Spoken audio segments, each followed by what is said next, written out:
अध्याय 9 परम गुह्य ज्ञान।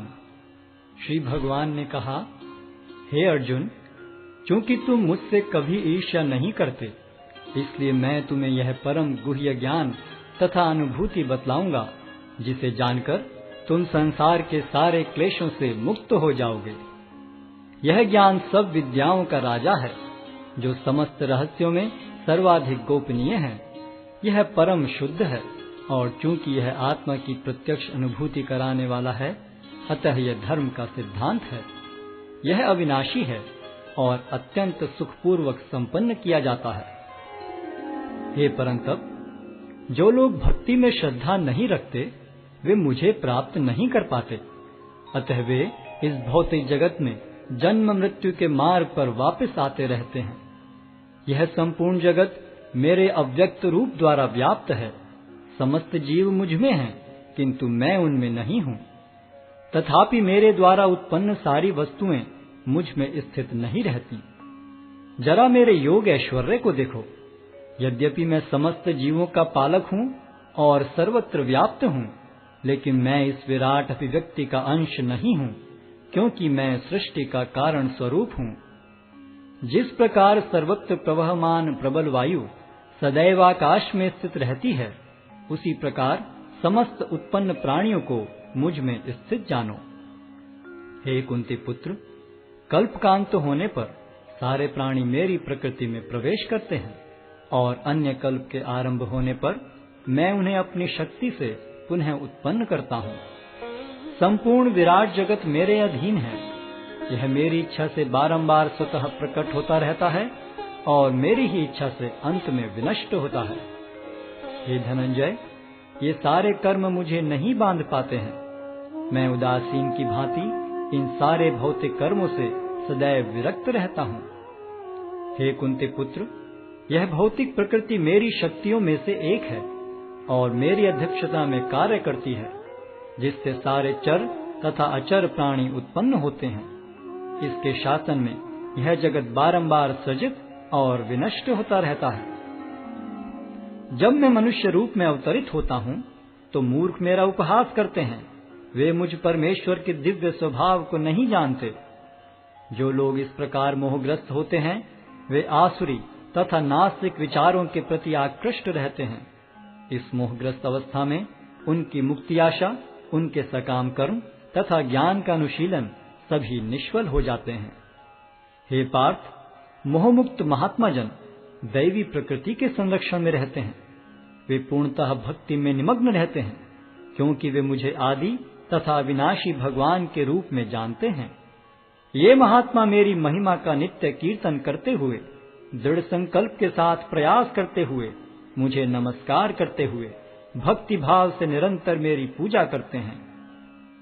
अन्य लोग जो ज्ञान के अनुशीलन द्वारा यज्ञ में लगे रहते हैं, वे भगवान की पूजा उनके अद्वय रूप में, विविध रूपों में तथा विश्व रूप में करते हैं। किंतु मैं ही कर्मकांड, मैं ही यज्ञ, पितरों को दिया जाने वाला तर्पण, औषधि, दिव्य ध्वनि, घी, अग्नि तथा आहुति हूँ। मैं इस ब्रह्मांड का पिता, माता, आश्रय तथा पितामह हूँ। मैं ज्ञेय, शुद्धिकर्ता तथा ओंकार हूँ। मैं ऋग्वेद, सामवेद तथा यजुर्वेद भी हूँ। मैं ही लक्ष्य, पालनकर्ता, स्वामी, साक्षी, धाम, शरण स्थली तथा अत्यंत प्रिय मित्र हूँ। मैं सृष्टि तथा प्रलय, सबका आधार, आश्रय तथा अविनाशी बीज भी हूँ। हे अर्जुन, मैं ही ताप प्रदान करता हूँ और वर्षा को रोकता तथा लाता हूँ। मैं अमृत्व हूँ और साक्षात मृत्यु भी हूँ। आत्मा तथा पदार्थ दोनों मुझ ही में हैं। जो वेदों का अध्ययन करते तथा सोमरस का पान करते हैं, वे स्वर्ग प्राप्ति की गवेषणा करते हुए अप्रत्यक्ष रूप से मेरी पूजा करते हैं। वे पाप कर्मों से शुद्ध होकर इंद्र के पवित्र स्वर्गिक धाम में जन्म लेते हैं, जहाँ वे देवताओं का सा आनंद भोगते हैं। इस प्रकार जब वे विस्तृत स्वर्गिक इंद्रिय सुख को भोग लेते हैं और उनके पुण्य कर्मों के फल क्षीण हो जाते हैं, तो वे इस मृत्यु लोक में पुनः लौट आते हैं। इस प्रकार जो तीनों वेदों के सिद्धांतों में दृढ़ रहकर इंद्रिय सुख की गवेषणा करते हैं, उन्हें जन्म मृत्यु का चक्र ही मिल पाता है। किंतु जो लोग अनन्य भाव से मेरे दिव्य स्वरूप का ध्यान करते हुए निरंतर मेरी पूजा करते हैं, उनकी जो आवश्यकताएं होती हैं उन्हें मैं पूरा करता हूँ और जो कुछ उनके पास है उसकी रक्षा करता हूँ। हे कुंती पुत्र, जो लोग अन्य देवताओं के भक्त हैं और उनकी श्रद्धा पूर्वक पूजा करते हैं, वास्तव में वे भी मेरी ही पूजा करते हैं, किंतु वे यह त्रुटिपूर्वक ढंग से करते हैं। मैं ही समस्त यज्ञों का एकमात्र भोक्ता तथा स्वामी हूँ। अतः जो लोग मेरे वास्तविक दिव्य स्वभाव को नहीं पहचान पाते, वे नीचे गिर जाते हैं। जो देवताओं की पूजा करते हैं वे देवताओं के बीच जन्म लेंगे। जो पितरों को पूजते हैं वे पितरों के पास जाते हैं। जो भूत प्रेतों की उपासना करते हैं वे उन्हीं के बीच जन्म लेते हैं। और जो मेरी पूजा करते हैं वे मेरे साथ निवास करते हैं। यदि कोई प्रेम तथा भक्ति के साथ मुझे पत्र, पुष्प, फल या जल प्रदान करता है तो मैं उसे स्वीकार करता हूँ। हे कुंती पुत्र, तुम जो कुछ करते हो, जो कुछ खाते हो, जो कुछ अर्पित करते हो या दान देते हो और जो भी तपस्या करते हो, उसे मुझे अर्पित करते हुए करो। इस तरह तुम कर्म के बंधन तथा इसके शुभाशुभ फलों से मुक्त हो सकोगे। इस संन्यास योग में अपने चित्त को स्थिर करके तुम मुक्त होकर मेरे पास आ सकोगे। मैं न तो किसी से द्वेष करता हूँ, न ही किसी के साथ पक्षपात करता हूँ।